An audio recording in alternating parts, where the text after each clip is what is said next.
We are now moving on to our last speaker, last but not least, Bas Eickhout. He's a member of the European Parliament for the Green Party, and he has, of course, been involved in the resolution that the Parliament has agreed on the chemical strategy. There have been a number of claims that the chemical strategy should meet. So I welcome you, Bas, and the floor is yours. Thank you very much, and good afternoon, everyone. A pity we can't be in Berlin. To be very honest, I would love to be there, but we are forced to stay at home as much as possible, so we do that. Thanks very much for what we've heard the entire day, but certainly also in this panel, which is slowly becoming a bit more political. And I have to be very honest, certainly after the last intervention, I felt like, okay, it's becoming even more political maybe meanwhile, but I'll try to stay objective and nuanced as always.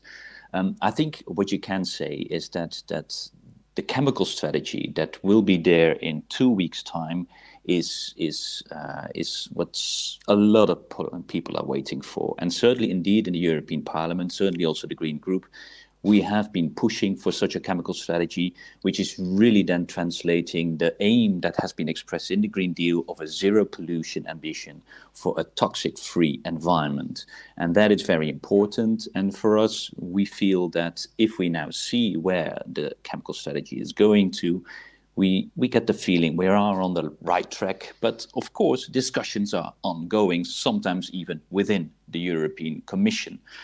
I think a couple of points that I would like to add to what I've heard until now, also by my colleague panelists.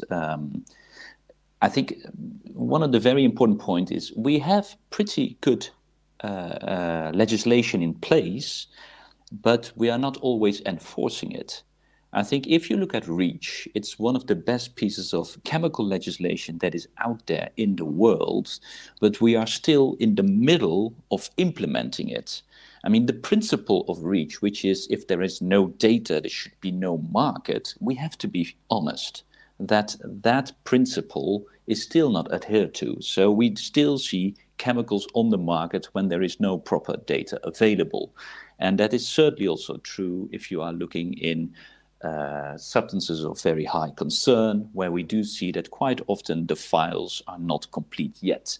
We do know that ECHA is working hard to catch up and to make sure that that is being checked and made sure that all the dossiers are complete, but we feel that this is still a huge effort that needs to be undertaken. And therefore, if we sometimes hear, and we heard it by the previous speaker, when they talk about simplification of legislation, well, I would say the legislation is pretty straightforward. Maybe we need to improve our enforcement sometimes and not only focus on simplification before you properly enforce existing legislation. I think a couple of other elements that are very crucial and will become more crucial is, of course, how are we going to regulate kind of the forever chemicals? And they have been mentioned a couple of times already. PFAS has gained a lot of new attention, but I think the signals that we see, partly also because of human biomonitoring, is that we see how much of these chemicals are piling up in human bodies. And we even see now sometimes that babies getting born with more of them in their blood already than the parents. So you see that this kind of how do we deal with persistent chemicals is going to be one of our key challenges, because the more persistent they are, of course, also more important will be to address the cocktail effect of these, because they are so accumulating in the environment, in people's bodies. And there, I think we are only at the beginning.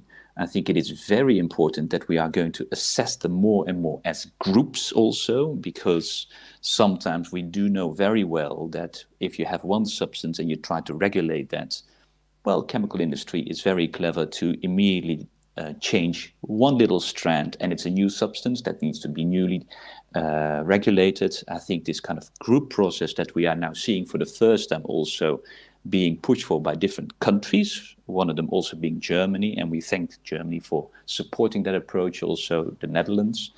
I think is becoming more and more important. Another element is, of course, the future of regulating the endocrine disruptors. That has been a dossier, that has been a file that, to be very honest, Europe has not been at the forefront of. I can tell you, as a European Parliament, we even were forced to support court cases against the European Commission on their lack of action on endocrine disruptors. And I think we hope that the chemical strategy to be published in 2 weeks' time will certainly be a new push, a kind of a new change in the approach of the Commission to how to deal with these kind of hazardous chemicals. So that's absolutely what we expect, and what we also see in a program. And I think Christina made a very elaborative presentation already, and before that, Sinkevicius, the commissioner. So what has to do with HBM, with human biomonitoring? For us, it's absolutely clear that this is providing vital information of, what is also accumulating in all of us.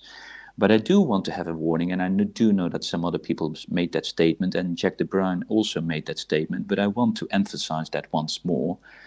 Let's not get into the situation where the availability of that kind of data is becoming a condition for political action.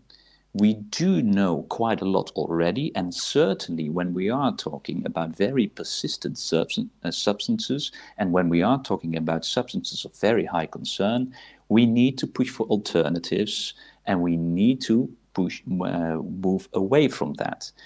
Data can help us, but let's not make it a condition, because that then would lead too much a bit to some people saying that, well, we need more research, more time, and until then we can't regulate. It's then would become a bit too much a tobacco, and I think we have learned from that experience, hopefully. Maybe the last point is, of course, also on the producer's responsibility.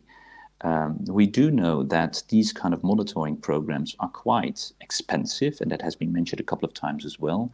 But I do think that we also have to think of that it's the producers being responsible of putting certain products on the market, so they should also be responsible for monitoring programs that are trying to get a grip on to what level they are accumulating in the environment and in humans. And I think that's producer responsibility we would like to see also in the chemical strategy strongly worded.